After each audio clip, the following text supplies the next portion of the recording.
हे बघा इथे तेल तापत ठेवलेलं आहे.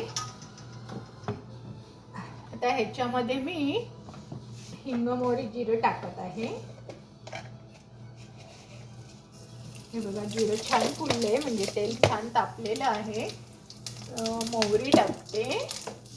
मुळ्याच्या भाजीला गरम आहे तर काहीच करायचं नसतं. हे बघा मोहरी पण सुंदर तडतडत आहे. नंतरच टाकते मी. मिरची टाकते आणि लगेचच हा पाला टाकून घेते. मुळ्याच्या भाजीला सगळं तुम्ही एकत्र घाला, काहीही फरक नाही पडत. आणि फक्त शिजत ठेवा. हा बघा हा मुळा पण मी इथे टाकत आहे. सगळं एकदम टाकायचं आणि थोडं आपलं मीठ टाकायचं. पालेभाज्यांना थोडं कमीच टाका मीठ असतं पालेभाज्यांना. नंतर हे हळद टाका आणि हिंग टाका.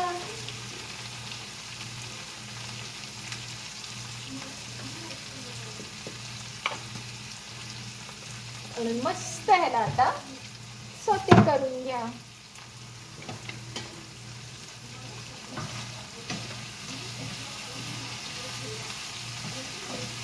छान खमंग सुटलेलं आहे मोहरी.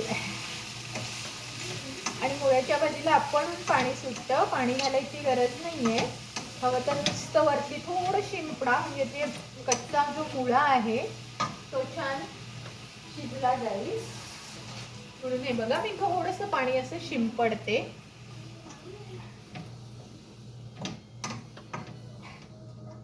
आणि आता ह्याला झाकून ठेवूया.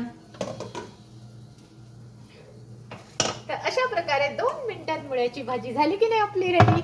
तुम्ही सुद्धा अशी बनवायची. माझ्या चॅनलवर जर नवीन असाल तर मला लाईक, शेअर आणि सबस्क्राईब करायला विसरायचं नाही. बाय.